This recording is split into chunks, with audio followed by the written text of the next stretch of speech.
What's up with it? What's up? Nothing much. Introduce yourself, let the people know who you are. Hi, I'm Faith Miller. I'm a recording artist and I make pop and R&B music. Okay. Now, I originally met you at the Spot. The Spot?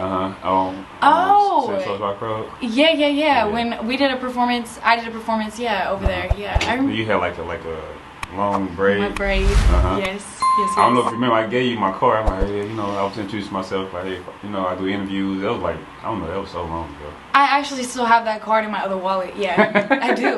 That's why I knew where I knew you from, because I was like, I remember seeing this. I think I followed you on Instagram after that. No. You didn't ever follow me. I followed you. I'm Spoiler alert now. I'm scared.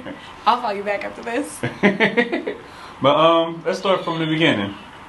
Now you're originally from Kirksville, Missouri, right? Yes. Mm-hmm. Now, how is life there? That's like the cultural hub of Missouri. I'm weak. Absolutely not. No, it is Of Northeast Missouri. As Northeast Missouri. I wouldn't even say that. No, it's very chill. I feel like I had a really good experience growing up. I was blessed to have a good, strong family background and stuff like that. So it was nice to be able to just grow up and not have a bunch of attention and be around a lot of stuff. I could grow up and make mistakes. But it was a good experience, I would say. And it's like a rural city. Yeah, like, it's like nothing there. It's a college town, so there's really not a whole lot going on other than college football games. So shout out to the Bulldogs who just won the bowl game. Okay. My brother Dom, Estes, and Zach. Hey. Did you get into just with that atmosphere out there? Did you get into like farming or maybe hunting or something like that? My dad's actually really good at hunting. He, when he got COVID, he was stuck in the house and stuff like that. And he actually registered and got his tags and stuff and went hunting, from his window. So yeah, I've been around, because we live out in the middle of nowhere, Gotcha. Acres and acres of land. So, it's really easy for him to just, he's gonna hate that I just said this, but it is what it is. Hey. No, yeah, it is pretty rural up there. There's a lot of hunting, a lot of yeehaw festivities. I really like the Nemo Fair. The Nemo Fair is a lot of fun. I had a blast this last time that I went. There's a Ferris wheel and stuff, and they have the best lemonade, and they deep fry everything. It's so good, so good. And what's your favorite thing that you had that was deep fried? Ooh, so I'm a big fan of funnel cake, but they deep fried Snickers this year. That was different. I never had a deep fried Snickers. I always wanted one. You should try it. It's a you shop really out should. here called Snacks. Actually on St. Charles Rock Road. Oh, okay. I went there, but I didn't get the deep fried. I think they didn't have it or something. I don't know, something weird. I actually went to a shop for that Snickers. I'm dead. But yeah, you definitely should check it out. You should try it. Yeah. And you say your town is basically a college town. And I know you graduated from, Life Church? I did, yeah. That's crazy. You did your research. It's private school. It's a real small school, right? Yeah, so on top of growing up in a rural area, I had an even smaller upbringing because, it was good because all the people that I grew up with, they're it's basically extended family, you feel. So, not actually extended family, but it felt like that because of the way we all grew up. It was brothers and sisters, that type of atmosphere. So it was great to be able to establish those connections with people at a young age, But yeah, Life Church, it was a time. It was a time. Was it a strict school? Did they have certain things that you couldn't do, or did it make you not want to do certain things because it's a Christian school, right? Yeah, they had a pretty strict dress code. I used to get sent home all the time. But the thing is, my parents would approve my outfits before I would even, go. So it was and my mom was a teacher there too, so it was just what are y'all tripping? But wasn't allowed to go on dates and wasn't allowed to go to prom either. Really? Yeah, the school said that because prom, is a prom date. Yeah, I got asked to prom every year since I was a freshman in high school, so I was bummed. Yeah, that last year especially really hurt. But it is what it is. I'm not tripping, They gotta suck. Yeah, but looking back now, prom is really not that big of a deal. But when you're that age and you really want to go, oh my gosh, I cried. Now are you still in Truman? No, I am not. Okay. Yeah. Did you graduate? Or? So I had dropped out whenever I had signed with a record label, and I was doing that because like I was just traveling too much. I really didn't have time to like focus on school, and I mainly went to Truman because of my mom, because like my mom really wanted me to go.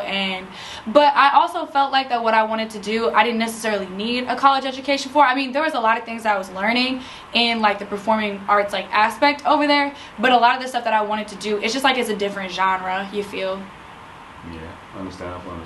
So do you have student loans or anything, or did you pay as you went? Nah, I actually was very fortunate that my parents like only made like a certain amount of money, so like I was able to qualify for FAFSA. So the majority of my school was paid for. There was like one semester where I had to pay for everything because a girl was outside a little too much, but it's cool. It's cool. Outside.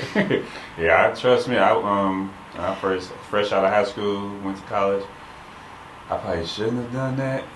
Yeah. Because I was, like you said, outside. Yeah. At first, I went, but shit, after a while, I was like, man, fuck this shit. I got shit to do. Right. Right. Tried another semester, and it's the same results. I'm like, I'm not going back. I ended up graduating from Rankin Technical College. So Okay. yeah, I had a degree. Well, I had a degree, but a certification for electrician. I'm an electrician. Oh, okay, that's hella tough. I feel like a lot of people should actually go to tech schools. I feel like it's a better investment, and I feel like a lot of people don't talk about that whenever they do like college tours, or they're talking to like high schoolers about like what they want to do like after, you know, high school. I feel like that's a lot more important because a lot of more people would get like vocational jobs, you know what I'm saying, if they, you know, knew that.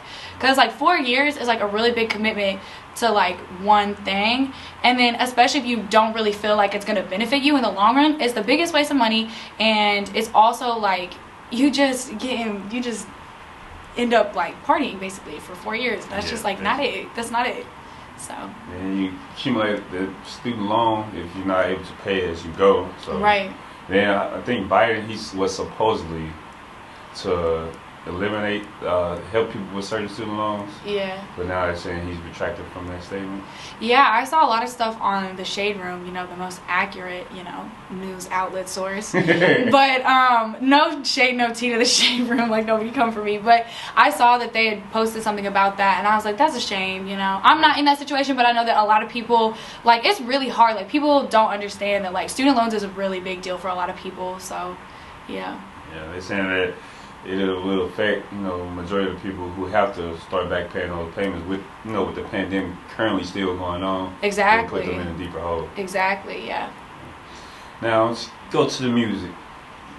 My favorite tune, I would say, about your favorite song, I would say, that you're featured in, actually, is Groove.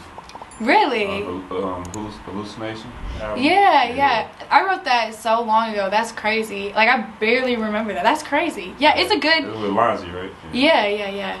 Lonzo Lucid. Yeah. So, how did you find your groove in the music? So, this is actually a hilarious story. I love telling people. So, I kind of grew up singing, and I'd always been around, like, you know, I was involved in church and stuff like that. I went to church school, you know, very religious background. So I grew up around, like, you know, choirs and stuff like that. But when I was in college, my friend actually met this guy at a party, and we all got his Snapchat and stuff. And she really liked him, and she found out that he made music, and she knew that I like sing. And so she was like, Faith, I really need you to do this favor. I really like this guy, and I really kind of want to spend some time with him. You know, I set up, you know, went ahead, took the liberty to set up a whole like recording session with you, so that I can, you know, spend time with him. So like, I'm gonna be going to all of your studio sessions, you know what I'm saying? I'm just like, okay. And she always was like, you know, what if you get famous off of this, you know what I'm saying? And I'm just like, okay, like, all right. But I went along with it, and it worked out really, really well. And I met Elliot, and that's who I make all my music with. So yeah, I've seen Elliot. He's on the You. Yep. Yeah, that's a dope track. Thank you. I think you guys should really push that a little more, especially with the video that you worked with Tori. Yeah. You know, Tori, he's an amazing director and St. Louis. Yeah. I feel like he's like. Yeah, he's definitely top tier with his videos, his quality, everything. Yeah. I agree that he's top tier. Yeah, I feel like he really set a standard for like St. Louis music videos, and I feel like a lot of people like look at him for like inspiration and stuff, and that's why I really like, he's so cool, like just as a person, like in general and stuff like that. He's like so down to earth, so like when he comes to the table like with ideas, like you just take what he's saying, just go with it, just do it, you know what I'm saying? Because he like thinks about it like a movie, like not like you're just, and I know everybody always says that, but like he actually sits down and like thinks about it in a respect of like trying to tell like a story and like push a storyline. So yeah, you see it in all of his videos. Yeah.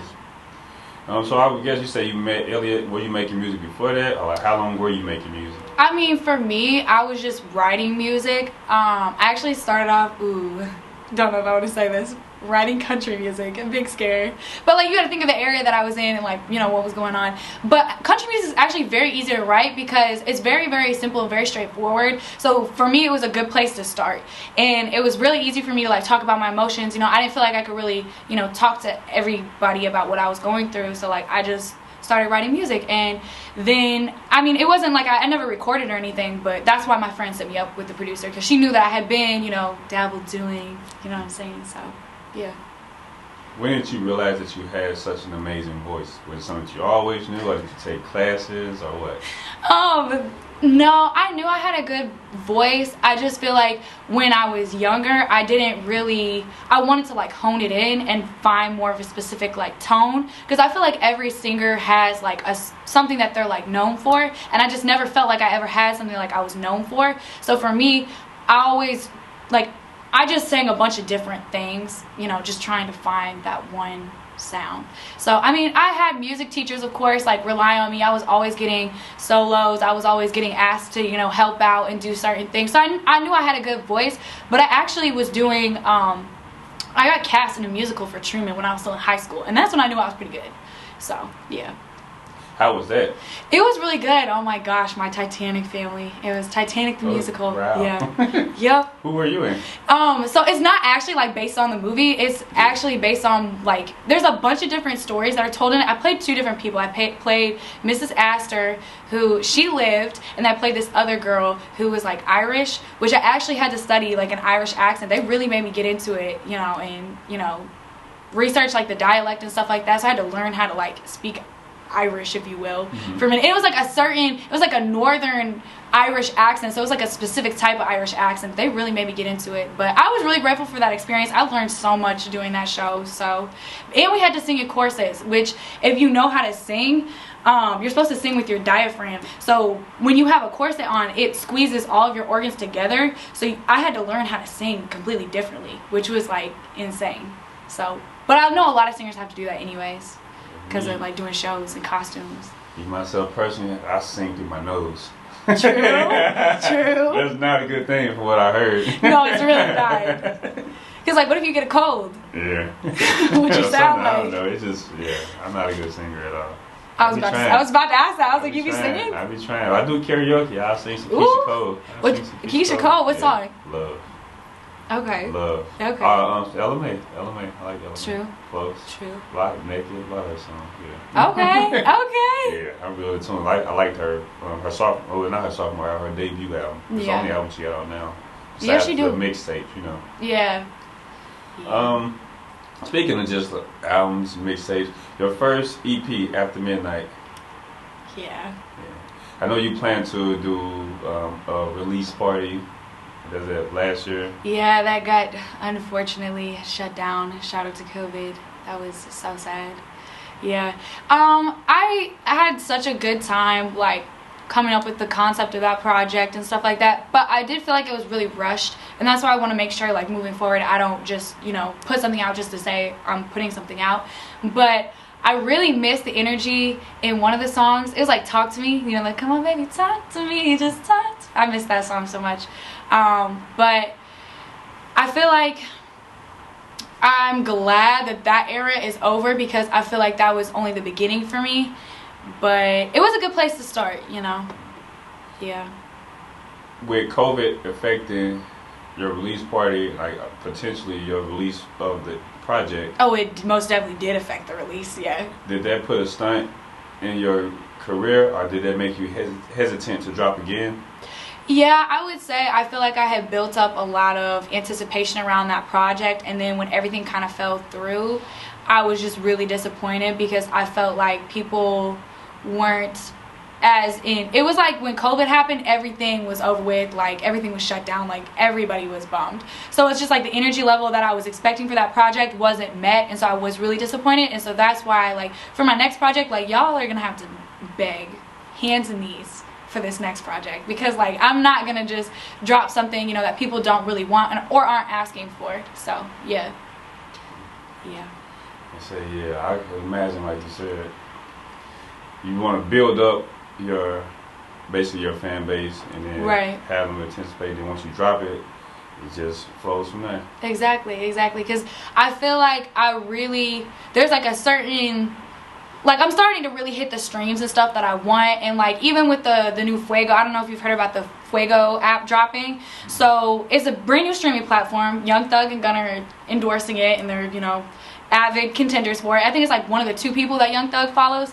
But when the app dropped, my song was the #1 and #4 placement on their top 40 charts, and it's the #1 and #2 placement on the R&B charts. So that was a huge deal for me. That was like a small amount like of success for me, and that was like a step in the right direction. And I'm really excited to just keep putting more music out and stuff like that, because I feel like that was the sign that I needed. Like, no, this is working. Like, we're actually getting somewhere. So, but I also completely rebranded myself. You know, After Midnight isn't even out anymore. So, yeah. When it comes to you preparing for a show or say a music video, is it like the Mariah Carey diva light, where you gotta have your own lighting, you know, the makeup, the hair, everything gotta be perfect, flawless? I mean, I wouldn't say I'm a diva, but I know what I want, and I know probably the best way to go about getting it. If that makes me a diva, that makes me a diva. I'm a Virgo, so I'm very organized. I like things to be perfect. I like things to be, you know, straightforward. I don't like a whole lot of confusion and chaos. But I would say for shows, I tend to get really nervous, and I know people like Elliot, like when we were doing a lot of, because we went through a period where we did a bunch of shows back to back to back, like together, and I know he would get really annoyed like right before I would get on stage, because like I talk when I'm nervous, I'm just annoying when I'm nervous, and I know he was annoyed. There was like one time we did a homecoming step show, and I was backstage, and I was so nervous, and he was running late, so I was even more nervous because, you know, he's running late, and there was actually a lot of people at this event, so like that's why I was nervous. But he mixed up this little drink for me with, it was half tea, half Hennessy, so he calls it Hennessy. Hennessy. Hennessy. And I had to drink that whole thing before I got on stage because I was tweaking. That was at the last show? That wasn't the last show. This was actually a long time ago. That was up at Truman. Yeah. Okay.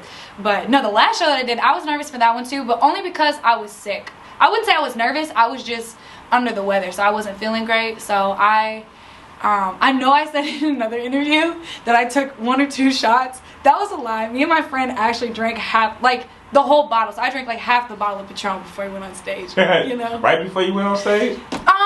Not right before. It was like a good like 30 minutes before we went on stage. I don't do drunk shows. So yeah. I would have been drunk just in them 30 chunks. Half, yeah. I was just so like, I just needed to chill out, because I mean, I thought I was opening for, you know, Safe and LA Foes. I was nervous as all get out. Like I was scared. I just knew that there was gonna be a lot of people there, and then I wasn't, you know, 100%. I was honestly probably only like 60%. I had to completely change my set list. I didn't even do my original set list because I was like, I don't want to permanently damage my vocal cords by trying to do something when I'm not good. So I actually performed You. So yeah. Okay. The crowd always loves that one, and I've done it a million times, so it was like a comfort place for me. So yeah. January 2018, were you involved in a car crash?